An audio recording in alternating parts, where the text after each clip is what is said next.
Hey guys, it's Sarah and it's Freebie Week here on the Invisible Wall, which basically just means we're going to do whatever we want. I am going to post my Advice Week video because we all had technical difficulties that week and none of us posted, and so it never really got to see the light of day. So here it is. I'm going to be giving you advice, but probably not advice that I'm qualified to give you, but hey, I'm going to give it to you anyways because this is the internet, and what else is the internet good for if not for the spread of false information and unsolicited feedback? Okay, so I'm a writer. I've been a writer for a really long time, and once in a blue moon I'll get somebody asking me how I write or like for tips on how they can write. Well, I have one tip and one tip only for those people. That one tip, it's fanfiction. You may think I'm kidding, but I most certainly am not. See, fanfiction is the most stigmatized, frowned upon, pissed on form of writing that's ever seen the face of humanity. But it is also the best thing that could happen to this generation of writers, and this is why. In order to write fanfiction, you have to be completely devoted to this thing, the thing that you're writing about. I mean, it doesn't matter if it's Harry Potter or Glee or some other obscure thing that nobody else has ever even heard about it. Chances are, if you're writing about it, you have to be completely obsessed, and that's good. You know what the hardest thing about writing is? Finding motivation, finding a way to like what you're writing, finding all these things that make you actually do the physical writing. When you're writing fanfiction, you're already obsessed with it, so you definitely want to write about it, so there you go. There goes that problem. Out the window. Solved. Done. And once you've written all this stuff, what do? You post it online. Fanfiction.net, AO3, Wattpad, whatever. It's up. It's there. And then once it's up, do you know what happens? Instant readership. Like that. You get comments, you get feedback, you get overall growth of your story, you change your story so that people don't hate you, or you just flip them all the bird and say, hey, I love that story. But it's there, and people are reading it, and gone are the days when you shoved a bunch of paper in your best friend's face and said, here, read this. Here's the secret. Your best friend doesn't want to read your crap.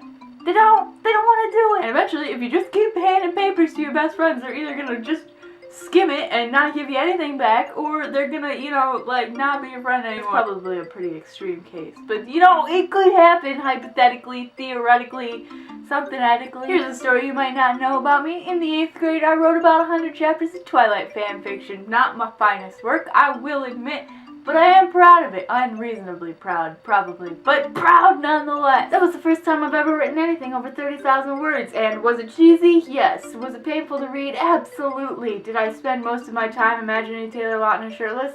Yes.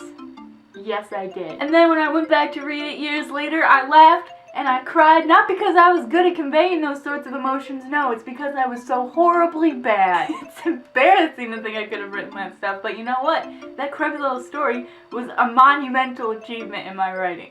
That's the truth. That's the cold hard truth. I'm telling you, one day, 10 years from now, we're all going to be watching an interview on our little holographic screens about a famous writer who started off with fanfiction, and that's because fanfiction is the best way to practice your writing, hands down. And when it really comes down to it, the best way to get good writing is to practice your writing. I mean, look at John Green. You think John Green just picked up a pencil and wrote Looking for Alaska? Do you think he just spat that out? No. John Green probably spent a significant amount of time writing Star Wars fanfiction or something like that. What do old people write fanfiction about? Star Wars?